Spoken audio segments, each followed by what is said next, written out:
अस्सलामुअलैकुम, आप देख रहे हैं लेस क्रिकेट का सुल्तान presented by Pantene and powered by Telenor और sweeten by Cadbury. Cricket world cup में दफाई चैंपियन इंग्लैंड और भारत की टीमें आज आमने सामने होंगी। लखनऊ में टॉस हो चुका है, टॉस जीता है जॉस बटलर ने और बॉलिंग का फैसला किया है। कल भी हम बात ये कर रहे थे कि क्या करना चाहिए, क्योंकि उन्होंने एक दफा पहले बैटिंग भी कर ली, एक दफा पहले जो है वो बॉलिंग भी कर ली, लेकिन उनको जीत अभी तक नहीं मिल पाई। 5 मैचेस खेले जिसमें से सिर्फ एक मैच जीता, 4 मैचेस हारे हैं। जबकि दूसरी जानिब जो टीम है टीम इंडिया, उन्होंने 5 मैचेस खेले हैं, 5 मैचेस जीते हैं। इंग्लैंड के कैप्टन जॉस बटलर आज पूरी उम्मीद नजर आ रहे थे कि आज हम अपना एक क्लास का शो प्रेजेंट करेंगे अगेंस्ट इंडिया फुल हाउस के सामने। तो आज लग रहा है कि उनकी क्रिकेट आज निखर के सामने आएगी। कितनी क्रिकेट निखर के सामने आएगी ये तो बाद में पता चलेगा। अभी बढ़ते अपने एक्सपर्ट्स की जानिब। हमारे साथ मौजूद हैं साबिक चीफ सेलेक्टर हारून रशीद साहब और साबिक टेस्ट प्लेयर रहमान भाई। अच्छा, हमने कल बात की कि टॉस करके इंग्लैंड या ऑस्ट्रेलिया जो इंडिया है वो क्या करना चाहेगा। इंडिया के कैप्टन ने कहा हम बैटिंग ही करना चाहते थे, क्योंकि अभी तक उन्होंने पहले बैटिंग नहीं की है, चेज की तरफ ही गए हैं। और इंग्लैंड के जो बटलर हैं उन्होंने पहले बॉलिंग का फैसला किया। देखिए, एक चीज़ तो अभी तक बड़ी कॉमन नज़र आ रही है कि जब भी जॉस बटलर ने टॉस जीत के जो कुछ किया है उसका रिजल्ट उसको उसके अगेंस्ट उल्टा है। सो स्ट्रेटजी जब आप बनाते हैं ना तो फिर उसके ऊपर एग्जीक्यूशन उसी तरीके से होनी चाहिए। ऑब्वियसली टॉस जीत के अगर आप पहले बॉलिंग करते हैं तो आपका जहन में होता है कि हम इनको रिस्ट्रिक्ट करेंगे एट अ सर्टेन स्कोर, एक टारगेट के ऊपर उनके जहन में होगा कि जो हम अचीव कर सकते हैं या हम इनको ऑल आउट करेंगे। सो वो अगर फर्स्ट 10 ओवर्स में उसका रिजल्ट नहीं मिलता, उस वक्त तक बॉल नहीं होती है, 2 नई बॉलें यूज होती है 50 ओवर्स में।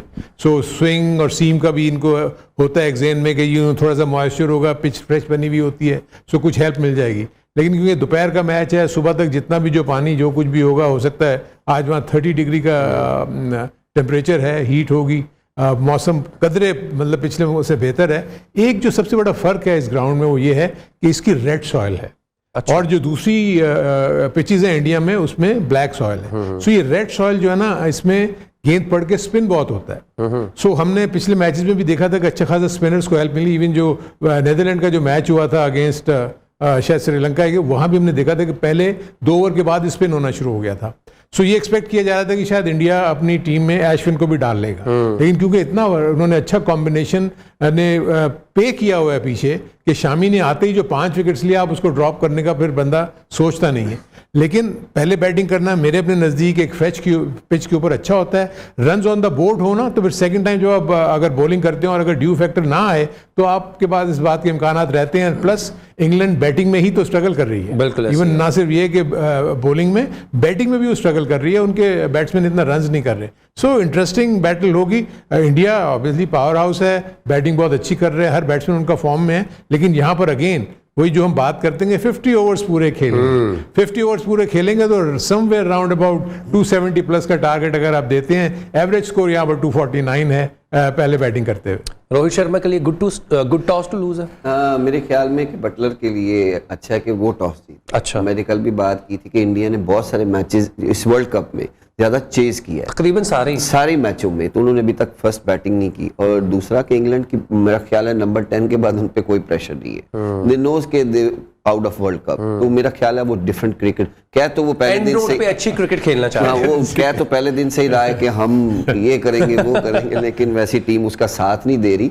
लेकिन the thing is before go home they have to play the good cricket, क्योंकि वो इंग्लैंड भी बहुत क्रिकेट खेलता है, उनके बहुत फैंस हैं, पूरी दुनिया में एक नाम है। और पिछली डिफेंस चैंपियन जो टीमें होती हैं तो उनको इस साल या इस वर्ल्ड कप में इस तरह का रिजल्ट आए तो बड़ा अपसेट उनको हाईलाइट किया जा रहा था सेमीफाइनल्स के लिए। इवन जो तमाम क्रिकेट गुरु या क्रिकेट पंडित हैं उनको फेवरेट करार देते थे फॉर द सेमीफाइनल्स। बिल्कुल, और वो देखिए अभी नीचे से फाइनल में तो ये समटाइम होता है, जो बड़ी टीमें होती हैं एकदम से।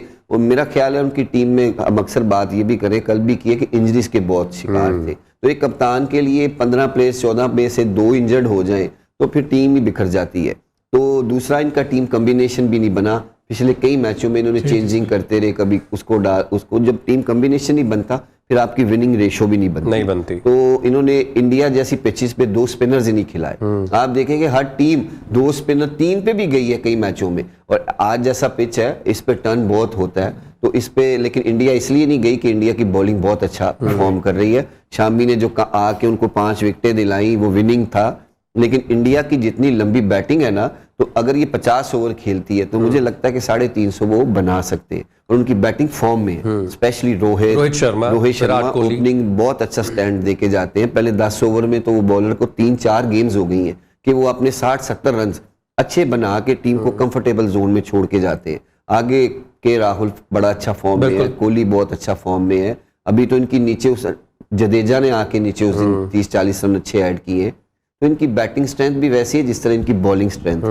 5-6 बॉलर इनके पास पूरे हैं, तो ये बड़ी अच्छी। लेकिन मेरे ख्याल में कि आज एक अच्छा मैच हो सकता है। माइट भी इंग्लैंड थोड़ा डिफरेंट अगर बॉलिंग में पकड़ लेते हैं, नए बॉल पे अगर 2 विकेटें इंडिया की गिर गई तो फिर मेरा ख्याल है कि टोटल के लेस चांस होते हैं कि इतना बड़ा टोटल बोर्ड पे आए। लेकिन बात फिर आती है कि बॉलिंग किस तरह करते हैं, क्योंकि इंडिया की बैटिंग को रोकना अंडर 6 एवरेज और उनकी होम कंडीशन तो बड़ा मुश्किल होता है। और जैसे क्रिकेट खेलते आ रहे हैं रोहित शर्मा, तो लोग तो बात कर रहे थे, हारून भाई आपसे भी ये सवाल होगा कि अगर इनको पहले बारी मिल गई तो ये 150 से कम स्कोर नहीं करेंगे। हाँ नहीं, देखिए एक चीज़ तो ये है कि जो मेरा ख्याल है जो की पॉइंट है जो कि इंग्लैंड के लिए होगा अगर रोहित शर्मा का आउट होना जल्दी। अभी तक आप देखेंगे सिर्फ एक आध मैच में ही इंडिया की लोअर ऑर्डर बैटिंग एक्सपोज हुई।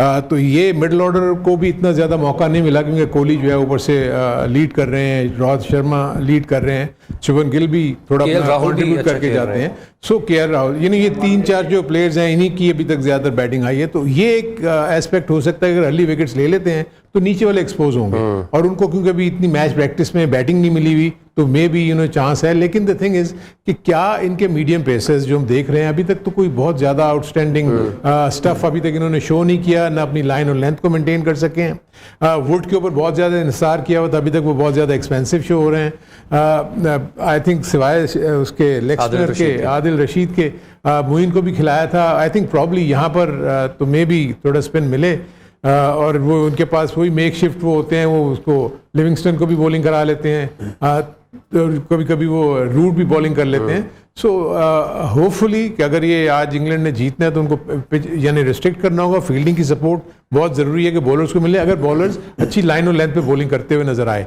सो ये बड़ा देखने वाला होगा कि इंग्लैंड किस तरह अप्रोच करता है। बॉलिंग अच्छी लाइन और लेंथ पे करनी है। क्रिस वोक्स की हम शुरू से बात करें, जब पहला मैच भी था इंडिया की पिचेस पे या एशियन पिचेस पे उनको बहुत स्कोर पड़ता है, वो विकेट्स नहीं ले पाते हैं, तो उनको मुसलसल खिलाते रहना ऑब्वियसली एक आपका अच्छा प्लेयर है, आप उस पर कॉन्फिडेंस शो करते हैं, लेकिन जब उससे रिजल्ट्स नहीं मिल रहे तो आप थोड़ा सा तो चेंज करने की कोशिश करते हैं। लेकिन मुझे क्या लगता है कि England already down and out, तो वो समझ रहे हैं कि वी शुड प्ले।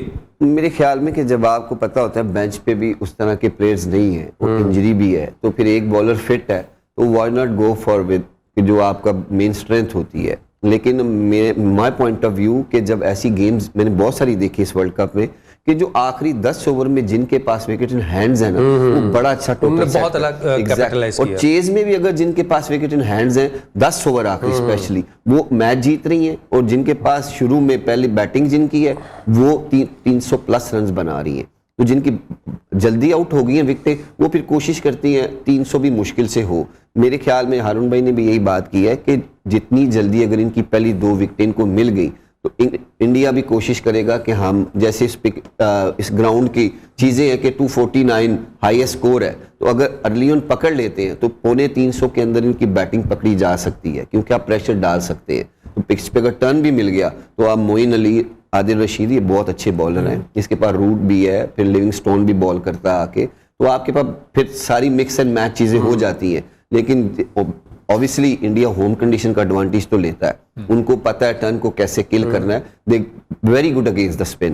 तो वो मेरे ख्याल में कि बड़ा टफ टाइम है स्पेशली बटलर के लिए कि जो पिछली गेम्स हारी होती हैं, तो फिर ऐसी जीत अगर आज उसको मिलती है तो उसकी टीम का मोराल वैसे भी हाई हो जाएगा, लेकिन आई डोंट थिंक तो कि क्वालिफाई कर सके।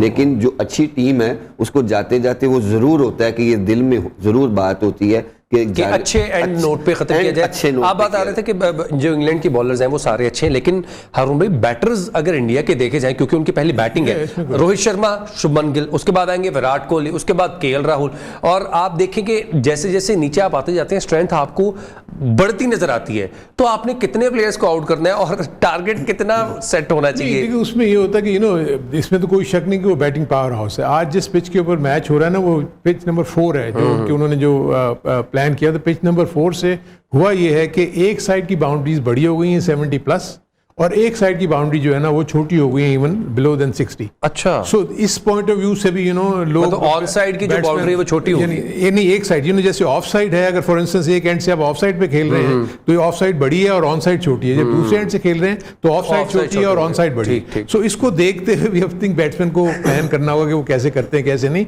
और कैप्टन के लिए बड़ा इंपॉर्टेंट होगा कि किस एंड से वो स्पिनर को बॉलिंग दे, जहां पर लॉन्गर बाउंड्रीज हैं, वहां चांसेस है अगर कोई ऊंची हिट खेलता है तो वहां पर वो कैच आउट होने के चांसेस। रोहित शर्मा की जब हम बात करते हैं, रोहित शर्मा के पास ऑब्वियसली हमने ये सुना है कि उनके पास एक्स्ट्रा 2 सेकंड्स हैं, उनको जो है ना बैटिंग करते हुए ऐसे लगता है बहुत ही क्लासिकल क्लिनिकल बॉल उनको जैसे हवा में बहुत प्यार से आ रही है, और वो छक्का भी मारते हैं चौका भी मारते हैं। अभी तक 2023 में उसके हाईएस्ट 6 हैं, ठीक है। तो जब उनको आउट करने जाएंगे तो बटलर के दिमाग में कौन सा बॉलर आएगा कि he should ball and he can get him out? Very important question. देखिए इसमें सबसे इंपॉर्टेंट चीज ये है, मैंने पिच के ऊपर जो सुना है, जिस तरह उन्होंने बताया कि स्पिन होने के चांसेस। सो आपको पता है कि रोहित शर्मा को बॉल चाहिए बल्ले पे आती हुई, तेज बॉल आए, शॉर्ट बॉल के ऊपर पुल करता है, सामने बॉल मिलती है हिट मार देता है। प्रॉब्लम सिर्फ ये होगी कि स्पिनर अगर वो लाते भी हैं जल्दी, तो स्पिनर ला के सिर्फ 2 फील्डर्स उनको बाहर रखने होंगे। सो क्या स्पिनर कितना एक्यूरेट उनको बॉलिंग कर सकता है कि वो उसी जगह पे बॉल करे जहां पर 2 फील्डर उसने बाहर खड़े किए हैं। So this is going to be very very testing for Buttler कि वो किस तरीके से अपनी बॉलिंग स्ट्रेटेजी बनाता है। दोनों मेरे अपने नजदीक लगता तो यही है कि वो फास्ट बॉलर से ही जाएंगे। नॉर्मली ये लोग बहुत ज्यादा मैंने देखा नहीं है कि एक्सपेरिमेंट्स करते नहीं है, अनलेस के 4 या 5 ओवर के बाद 6 ओवर के बाद अगर वो देखते हैं कि यार फास्ट बॉलर ने कुछ नहीं किया, तो उस वक्त मे बी मोइन अली है। मोइन अली एक मुझे नजर आता है क्योंकि वो आदिल रशीद को अगर पहले ले आएंगे तो उनके ओवर्स फिर मिडल ओवर्स नहीं बचेंगे। मेरे ख्याल में हारून भाई के ये शॉर्ट पिच बॉल पे भी जरूर जाएंगे कि रोहित खेलते ही खेलते हैं, उनको बहुत कॉन्फिडेंस है अपनी शॉट के। एग्जैक्टली, तो वुड शायद चांस ले, इनके बॉलर उस पे चांस ले, लेकिन रोहित की एक और बात मैं करूंगा कि ये सिंगल्स कम लेते हैं। आप मैंने 3-4 गेम्स में देखा बहुत बड़े सिंगल, वो सिर्फ बाउंड्रीज पे खड़ा रहता है। उसको पता है कि मैंने चाहे स्पिनर्स लगे या फास्ट बॉलर लगे, हर ओवर्स में एक बाउंड्री करनी है। तो अगर वो कंट्रोल हो गई इनसे, अगर उसको 3-4 ओवर बाउंड्रीज ना मिली तो फिर आप उसको इजीली ट्रैप कर सकते। तो अगर आपने वेरी फर्स्ट 2 ओवर्स उसको इजीली बाउंड्रीज दे दी तो फिर वो इजी, फिर उसके सामने कोई भी स्पिनर आ जाए उसको कैपिटलाइज कर जाए। वो भी दूसरा रहमान, ये भी तो चीजें ना देखो, अभी तक तो हमने देखा है कि रोहित शर्मा ने जो भी गेंद हुक या पुल किया वो ग्राउंड से बाहर अभी तक ऐसा नहीं है कोई मिस हिट हो, क्योंकि वो जिस साइड पे बॉल आता है वहां पर वो बड़ा अच्छा उसको पुल करते हैं। लेकिन ये वाली बैक फुट पे वो रेडी रहते हैं हमेशा, उसके लिए आपको तैयार रहना होगा कि कहीं भी अगर वो लूज शॉट खेलते हैं। दूसरा ये है, अगर पूरी कॉन्सेंट्रेशन अगर आप रोहित शर्मा पे भी लगाएंगे तो सामने भी बैट्समैन भी जो है ना, शुभमन गिल है, विराट गिल भी इसी तरीके से खेलते हैं। So I think overall as a batting package मैं समझता हूं कि इंडिया के लिए बहुत खास किस्म की स्ट्रेटजी बॉलर्स को बनानी पड़ती होगी ऐसी पिचेस के ऊपर जहां पर बॉलर्स को कोई हेल्प नहीं मिल रही। अच्छा, स्लोअर बॉल्स थोड़ा हेल्प कर पाएंगे? ऑब्वियसली जब ऐसा स्लो पिच टर्निंग ट्रैक होता है तो बहुत हेल्पफुल होता है। कल भी देख लें आप, ऑस्ट्रेलिया के अगेंस्ट उसने किए हैं, स्लो बॉल पे आउट किए। एक बॉल 2 बॉल करते थे 140 प्लस, और बाद में 2 इकट्ठे स्लोअर 1 करते थे कि आपकी वो पेस ही वेरी नहीं होती उससे। तो मेरे ख्याल में कि शुभमन गिल ने भी पिछले 2-3 मैचों में ना ओपनिंग के पेयर में स्लो खेला है, जितनी देर रोहित पिच पे रहता है। जी बिल्कुल, वैसे वो नहीं खेलता जो उसकी नेचुरल गेम है। तो ये प्लस पॉइंट बॉलिंग को भी जाता है कि अगर रोहित स्टक हो गए तो फिर आपके विकेट के चांस बनते हैं, क्योंकि एक प्लेयर वैसा स्ट्रोक प्लेयर है जो रोक के कप्तान कहता है कि मैं स्ट्राइक ले रहा हूं, आप इजी रहना। तो उस मौके पे फिर आपके बॉलर का हल्का सा सीम और स्विंग जब मिलता है नए बॉल पे तो विकेट के बहुत चांस होते हैं। अच्छा, हमने 2 दफा देखा है कि चेजिंग में विराट कोहली को सेंचुरी करवाने के लिए जो दीगर बैट्समैन हैं जो उनके साथ नॉन स्ट्राइकर एंड पे मौजूद हैं उनकी हेल्प कर रहे होते हैं। एक दफा तो वो सेंचुरी बना चुके, 48 सेंचुरीज हो चुके हैं उनकी। ओडीआई में 49 सेंचुरी वो 5 रन से रह गई, जो कि सचिन तेंदुलकर का उन्होंने रिकॉर्ड बराबर करना था। आज जो शायकीन क्रिकेट हैं, चाहे वो पाकिस्तान से हो, इंडिया से हो या दीगर जो कि क्रिकेट को पसंद करते हैं, उनके दिमाग में एक ही सवाल है कि अब हमने पहले बैटिंग उनको मिल गई है, क्या विराट कोहली आज सेंचुरी बना पाएंगे? देखिए, जो आप सेंचुरी की बात करते हैं ना, एक तो होता है कि आप बहुत सारे बैट्समैन को देखें कि वो बहुत हंग्री होते हैं, वो हर इनिंग को एक नई इनिंग समझ के खेलते हैं और अपनी पुरानी परफॉर्मेंसेस को भूल जाते हैं। और यही एक प्रोफेशनल बैट्समैन का वो होता है, खास तौर पर ग्रेट बैट्समैन लाइक कोहली। इसलिए उनमें जो हंगर नजर आती है। परफॉर्मेंसेस की हुई हैं वो अपने उनके जहन में नहीं होंगी। ये नया मैच है, उनको पता है कि हमने मैच जीतना है, मैच हम जीतते हैं तो हम क्वालिफाई कर जाएंगे। सो और ज्यादा उनमें वो प्रोफेशनल अकॉर्डिंग टू सिचुएशन खेलेंगे वो। हाँ बिल्कुल अकॉर्डिंग टू सिचुएशन खेलेंगे। दूसरा एक ये देखें, हमेशा याद रखेंगे सेंचुरी का चांस ही ऊपर के टॉप 3 to 4 बैट्समैन का है। ऐसे ही है, बिल्कुल। क्योंकि नंबर ऑफ ओवर्स उनको ज्यादा मिलते हैं, नंबर ऑफ बॉल्स उनको ज्यादा मिलती हैं खेलने के लिए। हार्डली आप देखेंगे कि 6-7 ये हम तो आई थिंक मैक्सवेल की कोई आउटस्टैंडिंग इनिंग थी जो कोई नीचे आके वो 10 ओवरों में क्लासन ने कर भी- गए हैं। क्लासन में आते तो 5 नंबर पे है। मेरा कहने का मतलब कि जिनको जल्दी बैटिंग मिल जाए। फॉर इंस्टेंस ऐसे बैट्समैन बहुत कम हमें नजर आते हैं, जैसे क्लासा और दूसरी तरफ ये मैक्सवेल है कि जो क्विक फायर।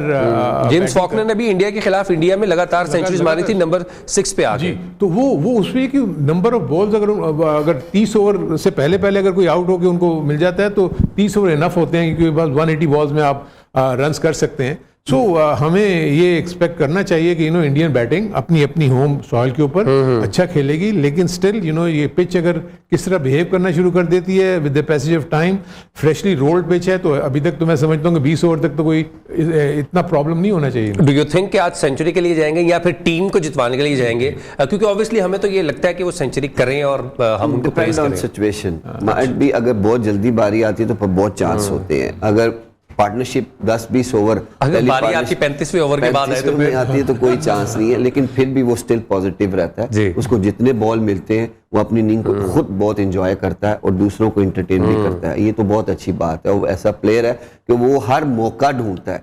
डॉट बॉल भी हो जाए तो उस पर गुस्से में रहता है, लेकिन ये है कि अगर इंडिया 275 भी करती है, लेकिन इंग्लैंड के लिए बहुत मुश्किल होगा। टर्निंग ट्रैक अगर हुआ, स्पिनर्स बहुत ठीक है। रहमान भाई, आप 275 तक रिस्ट्रिक्ट कर रहे हैं और मुझे लग रहा है इंडिया की बैटिंग जो है इससे ज्यादा स्कोर करेगी। एक ब्रेक का कहा जा रहा है, ब्रेक लेते हैं, वापस आएंगे। इंडिया इंग्लैंड मैच है, स्टे ट्यून्ड, क्रिकेट का सुल्तान।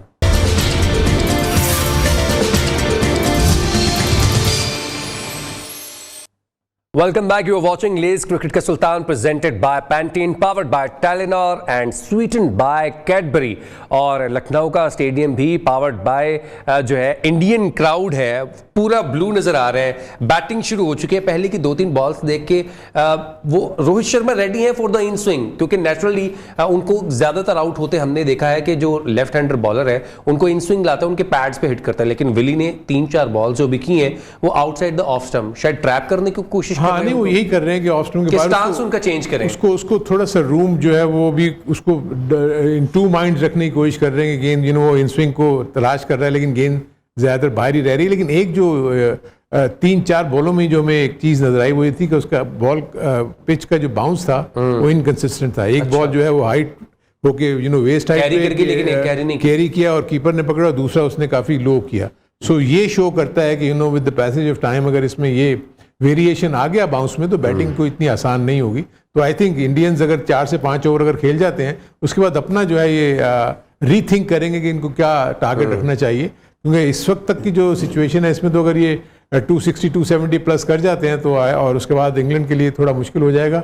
और अगर पिच ने इसी तरीके से बिहेव किया, वेरिएबल बाउंस हुआ, स्पिन होना शुरू हो गया, सो लेट्स सी कि फर्स्ट 10 ओवर्स में क्या इंडिया कैसे बैट करता है। रहमान भाई, कंसिस्टेंटली जो बॉल है वो बैट को बीट कर रही है और कीपर के पास जा रही है, इससे थोड़ा प्रेशर बिल्ड होता है। ऑब्वियसली आपके पास एक पीछे 49 ओवर्स है, लेकिन पहले ओवर में जब आपके बैट को बॉल बीट कर रही हो तो आप थोड़े कॉशियस हो जाते हैं। ऑब्वियसली, क्योंकि जब बॉलर्स ने भी अपनी एक वर्किंग की होती है, होमवर्क अच्छा करके आया होता है, तो मेरे ख्याल में रोहित ने जितने पिछले मैचेस हैं स्टंप्स के अंदर जो भी गेंद है उसको अच्छा इंप्रोवाइज किया है। तो जरा सा शॉर्ट पिच होता है उसको वो पुल भी खेल देते हैं मिड विकेट एरिया पे, लेकिन ये है कि अगर इस एरिया में वो बॉल करते रहे तो विकेट के बहुत चांस हैं, क्योंकि जब आप अवे बॉलिंग करते हैं या स्विंग अवे करते हैं तो उसमें चांस ज्यादा है बैट्समैन को आउट कर अर्ली ऑन। तो जब अगर सेटल हो गए तो फिर वो अपनी धुआंधार बैटिंग जरूर दिखाएंगे। अगर ये 3-4 ओवर के स्पेल में अगर नहीं आउट होते तो अगर टाइम ले लिया उन्होंने पिच पे तो फिर वो अपनी लंबी गेम को बिल्ड करने की कोशिश करेंगे कि जो उनमें बहुत सारी एबिलिटी है। अच्छा, पहले ओवर का इख्तिताम हो गया, अब जो है सामने शुभमन गिल आएंगे, मार्क वुड आई होप कि दूसरे एंड से बॉलिंग करेंगे। मार्क वुड को जहां तक मैंने देखा कि उनकी बॉल ज्यादा आउट स्विंग होती है जब वो राइट एरियाज में पिच करते हैं बॉल को। क्या लगता है हारून साहब, आज शुभमन गिल को हमने देखा है कि कई दफा वो 4th या 5th स्टंप से जो है वो कट करके स्लिप्स में आउट हुए हैं, ट्रैप करने की कोशिश करेंगे। अभी तक तो हमने ये देखा था कि मार्क वुड को ज्यादातर ये लोग ना 1 चेंज लेकर आते थे पहली दफा, और पहले भी शायद रहमान ने भी एक दफा जिक्र किया था कि मार्कवुड को नया बॉल भी तो देख के देना चाहिए, देखें कि वो उसमें क्या करते हैं, क्योंकि अगर इतनी पेस है, हल्की से उनको अगर मूवमेंट मिल गई और वो अगर अर्ली आपको 1-2 विकेट्स ले देते तो आप विन विन सिचुएशन में। अगर आप उसको लेकर आते हैं उस वक्त जब 60 पे कोई आउट नहीं है, वॉक्स आए हैं बॉलिंग करने, वुड को नहीं लगाए, वुड्स को नहीं लगाया हुआ, उनकी ये स्ट्रेटजी बहुत अरसे में देख रहा हूँ। लेकिन मैं ये फील करता हूँ कि आप ये देखें, अगर 50 पे कोई आउट नहीं है और जब मार्कवुड आगे बॉलिंग कर रहे हैं तो प्लेयर्स तो सेट हुए हैं, बैट्समैन तो सेट हुए हैं। अगर बैट्समैन सेट नहीं हुए, अर्ली स्टेजेस पे आपका फुटवर्क नहीं चल रहा होता, आपकी आई इन नहीं होती, उस वक्त अगर 150 के करीब या 145 प्लस पे बॉल आ रहा हो और थोड़ा सा मूव भी कर जाए तो आई थिंक उसमें बहुत ज़्यादा चांसेस होते हैं कि वो आउट कर लें। वोक्स बुरे बॉलर नहीं है, लेकिन उनको थोड़ी सी पिच से हेल्प चाहिए, क्योंकि वो जाके थोड़ा मारते हैं, पिच को हिट करते हैं, सीम मिल जाए, स्विंग मिल जाए तो उसमें फायदे हैं। लेकिन यहाँ पर इंडिया की पिचेस में हमने देखा है कि बहुत ज्यादा सीम नहीं है, अगर ना ही हवा, आप देखें ना दोपहर के वक्त क्या उसको स्विंग मिलेगा एयर में। सो ये एक इशू है। लेकिन आई थिंक बॉलर्स ये हमेशा खेलते रहे इन किस्म की पिचेस के ऊपर। आपकी मेरा ख्याल है वोक्स भी जो है काफी हद तक तो आईपीएल में भी खेलते होंगे, तो पिचेस का तो आइडिया इन सारे बॉलर्स को होगा। लेकिन हरुण भाई सेम हर मैच में इसी तरह बॉलिंग अटैक, ये भी वो आप जब पता चल जाता है कि ये सक्सेसफुल नहीं है तो फिर थोड़ी बहुत चेंजिंग जरूर करनी चाहिए। मैंने आगे भी कहा था, आप भी अक्सर जिक्र करते हैं कि वुड जैसे बॉलर को अगर नया बॉल जब उसको शाइन है तो उस पर बड़ा चांस है उसके विकेट लेने की। अच्छा, 140 की जब आपकी पेस होती है, आपका नया बॉल है, तो वो ऑटोमेटिकली आपका थोड़ा हवा में निकलेगा, बिल्कुल, क्योंकि स्लाइड करेगा हवा से उसको, क्योंकि अगर फिजिक्स की बात कीजिए, बॉल की डायमेंशन से हवा इधर उधर निकलेगी तो बॉल कहीं अंदर कहीं बाहर जाएगा। अभी क्रिस वोक्स ने एक अच्छी बॉल की, उसके बाद चौका खा लिया पॉइंट के ऊपर। जब आप फिर प्रेशर, जब बॉलर का प्रेशर यही होता है कि उसने आके पहले 2-3 ओवर अच्छे कर लिए, तो वुड जैसे बॉलर जब आए कि बोर्ड पे 60-70 रन 10 ओवर में लगे हो, कोई विकेट ना गिरी हो, तो फिर ऐसे बॉलर को तो ऐसी पिचों पे एंजॉय करके क्रिकेट होती है। आप देखें कि जितने भी वुड ने मैच खेले अभी इस वर्ल्ड कप में, उसको रन्स हुए हैं क्योंकि हर कोई पेस अटैक चाह रहा है, तेज आए। पिच इतने अच्छे हैं, जब ज्यादा पेस आती है तो अच्छी बॉल बल्ले में आती है। हारिस रऊफ में भी कई मैचों में ऐसे ही हुआ कि जितनी तेज बॉलिंग की उतनी उनको स्ट्रोक्स लगे। तो सम टाइम अगर नए बॉल पे ऐसे बॉलर आजमाए जाएं तो विकेट के भी बहुत चांस होते हैं। लेकिन रिवर्स स्विंग हॉक्स जैसे बॉलर को अगर 10 ओवर के बाद लाया जाए, थोड़ा सा पुराना बॉल हो, तो शायद उनकी वेरिएशन से उनको तब हेल्प मिल सके। आई डोंट नो कि बटलर के ज़हन में क्या है, ये टीम स्ट्रेटेजी क्या बनती है, तो वो एक ही मैच में सेम स्ट्रेटेजी के साथ जा रहे हैं, तो उनको लॉस भी इसी वजह से शायद माय पॉइंट ऑफ व्यू के हो रहा है। अभी तक हम यही देख रहे हैं। देखिए एज ए बैट्समैन मैं आपको बता सकता हूँ कि जब मैं शुरू में जाकर खेलूंगा तो देखिए ना, एक तो एयर में तेज होते हैं, एयर में तेज होने के बाद आपके फुटवर्क नहीं चल रहा, आपकी आई नहीं है, तो आप ऑलरेडी ऑन द बैकफुट होते हैं। अब जब बैकफुट पे आप हमेशा फास्ट बॉलर को बैकफुट पे मतलब फेस करेंगे, एंड देन वो देखेंगे अगर उसने बॉल आगे पिच किया तो आप अगला पैर आगे लाके उसको खेलने की कोशिश करते हैं। सो ऐसी ही सिचुएशन में जो है ना, कोई भी गेंद अगर मूव कर जाए, जैसे भी रहमान कह रहे थे, आउट स्विंग हो गया, मैं पीछे हूँ, आगे आया और गेंद मेरे एज ले गया, और गेंद अंदर आई, मैं थोड़ा लेट हुआ, गेंद जो है मेरे पैड पे लग गई, मैं बोल्ड हो गया, या गेंद ऊपर आई तो मैं वहाँ खेलने गया तो मुझे एज हो गया, मैं कॉर्ड भी एंड हो गया, स्लिप में चला गया। सो ये सिचुएशन में था कि जो फास्ट बॉलर्स हैं, यूजुअली मैं फील करता हूँ कि उनको यहाँ तो आपको बहुत ज्यादा हेल्प मिल रही हो, स्विंग हो रहा हो, क्योंकि एक हमें याद है एक जमाने में कि ऑस्ट्रेलिया के पास एक स्विंग बॉलर होते थे, वो उसको हमेशा पहले देते, वो आके वो काफी आउट भी कर लेते थे इंग्लैंड की कंडीशन में। लेकिन यहाँ सिचुएशन डिफरेंट है, यहाँ पेस से आप आगे नए बॉल से अगर मौका देंगे तो उसमें ज्यादा चांसेस है आउट करने का। मैं देखता हूं कि हमने जितने भी, even for that matter, I don't know कि हमने कभी हारिस को भी नहीं, बिल्कुल भी नहीं, हारिस को सिर्फ T20 में नया बॉल करते देखे, वो भी तब जाके नसीम शाह नहीं हुआ करते थे। अच्छा, इंग्लैंड और इंडिया का जो है वो मैच तो जारी है और इसकी क्या रिजल्ट्स आएंगे वो भी हम देखेंगे। लेकिन for that matter Pakistan cricket के बारे में भी बहुत सी सहमगोइयां चल रही हैं। एक तो हमारी टीम वहां पर वर्ल्ड कप खेलने गई हुई है और परेशानी से दो चार है, हार का सामना कर रही है। दूसरी जानिब जो पाकिस्तान में एक सियासत सी चल रही है, उस पर भी बात कर लेते हैं। अभी कायद-ए-आज़म ट्रॉफी जो है वो खत्म हुई, जिसको सरफराज की टीम ने जो है विन किया, और अब जो है वो मुलाकातें भी चल रही हैं। अपनी टेलीविजन स्क्रीन पर आप देख सकते हैं कि ज़का अशरफ साहब जो है वो मुलाकात कर रहे हैं सरफराज से, और ये चहमगोइयां हैं। ऑब्वियसली ये चीज़ ऑथेंटिक नहीं है कि आने वाले वक्त में सरफराज को फिर कैप्टनसी दी जा सकती है। मैं आपसे ये पूछना चाहूँगा हारून भाई कि डू यू थिंक कि जब एक टीम आपकी एक इवेंट में खेल रही है, कप्तान पे पहले ही प्रेशर है, आपकी टीम इतना अच्छा परफॉर्म नहीं कर रही है और पीछे इस तरह की मुलाकातें हो रही हों, कहीं ना कहीं नो डाउट के बाबर को इस चीज की जो है वो फिक्र नहीं होगी कि उनकी कैप्टनसी जाती है या नहीं जाती है, लेकिन एक प्रेशर तो आ जाता है, इंसान ही है। देखिए टाइमिंग्स एक्चुअली बड़े बिल्कुल, वो हैं बिल्कुल। और ये स्पेकुलेशन है। आई थिंक अगर चेयरमैन कोई है ये कंफर्म नहीं है। हाँ, मतलब एक ही उसने मतलब चेयरमैन की तरफ से आई डोंट नो कोई स्टेटमेंट आया हो या ना आया हो, आया है इस बारे में कि वो कप्तान को चेंज करेंगे या नहीं करेंगे। ये जरूर आया कि जी हम वर्ल्ड कप के बाद देखेंगे और सारी हम वो सिचुएशन देखेंगे। एक जो प्रेस रिलीज की थी जो मैं समझ रहा था उसमें भी हमने कहा था कि उसके टाइमिंग गलत थे, कि आपने टीम को गलत मैसेज दिया। आपने कहा कि हमने सारा का सारा जो है वो चीफ सिलेक्टर को और कप्तान को भेज दिया हुआ है। मेरे अपने नज़दीक मैंने तो इससे पहले कभी नहीं देखा कि चेयरमैन बहुत ज़्यादा इंडल्ज होते हो प्लेयर से मिलते हो। उनका काम प्लेयर से मिलना तो नहीं है, उनका काम तो ओवरऑल पूरी क्रिकेटर्स तो कह रहे हैं कि बाबर ने कॉल्स भी किए हैं और उन्होंने कॉल ही उठाई। जब वो आप कह रहे हैं कि चेयरमैन का काम नहीं है मिलना, तो मुझे लगता है प्लेयर का काम भी नहीं है चेयरमैन से बात करना। नहीं वो आई एम नॉट श्योर। क्या ये श्योर है कि उसने बाबर ने कॉल की है? वो तो इस वक्त अपनी पसूड़ी में पड़ा हुआ होगा, तो समझ ही नहीं आ रही होगी। और हारून भाई थोड़े दिन पहले चेयरमैन उधर ही थे, मुलाकात करके आए होंगे, तो ये स्पेकुलेशन के फोन किया उठाया नहीं। अच्छा रहमान भाई, आपसे ये सवाल है कि ये चहमगोइयां चल रही हैं कि हम जो है वो वर्ल्ड कप के बाद बैठेंगे, कोचिंग स्टाफ के ऊपर बात करेंगे, कैप्टनसी के ऊपर बात करेंगे, लेकिन सियासत में भी इस पर बात हो रही है। ख्वाजा आसिफ ने भी ट्वीट किया पाकिस्तान टीम के लिए, शहबाज शरीफ ने भी ट्वीट किया और फवाद चौधरी ने भी ट्वीट किया। उनका कहना है कि कप्तान चेंज करने से चीज़ें जो है वो चेंज नहीं होती, आपको आपका डोमेस्टिक जो स्ट्रक्चर है उसको बेहतरीन करना होगा ताकि आपके जो आने वाले प्लेयर्स हैं पाकिस्तान क्रिकेट टीम में वो बेहतरीन आए। स्पिनर्स आपके पास नहीं आ रहे हैं, तो मैं ये आपसे पूछना चाहूंगा। फिजान देखिए, हमने पहले भी इस बात पे काफी डिस्कशन की है। ड्यूरिंग द वर्ल्ड कप ये चीजें तो वैसे नहीं होनी चाहिए, क्योंकि आपकी एक टीम गई हुई है, वहां खेल रही है, तो ये एक बैड मैसेज होता है कि आप उसी के दौरान ये चीजें करते रहे, तो फिर परफॉर्मेंस पे जरूर फर्क पड़ता है। वो अपसेट भी रहते हैं कि अभी हम इधर ही हैं, तो आपने चेंजिंग करनी है आफ्टर द वर्ल्ड कप, बैठ के जो मर्जी करें। लेकिन माय पॉइंट ऑफ व्यू कि अगर कप्तान के चेंज करने से टीम में बहुत बड़ी तब्दीली आ सकती है तो वो जरूर करें। तो मेरे ख्याल में ऐसा नहीं होता कि एक बंदे को चेंज करने से फिर आप टीम भी सारी चेंज करें। एक बंदे ने तो परफॉर्मेंस नहीं ना दी, फिर तो ओवरऑल सबकी परफॉर्मेंस काउंट होती है। तो दूसरा सेकेंडली वाकई अच्छा रहमान भाई, डोमेस्टिक का जो सवाल है वो हम आपसे ब्रेक के बाद उस पर राय ले लेते हैं, क्योंकि एक ब्रेक का कहा जा रहा है। स्टे ट्यून्ड, क्रिकेट का सुल्तान।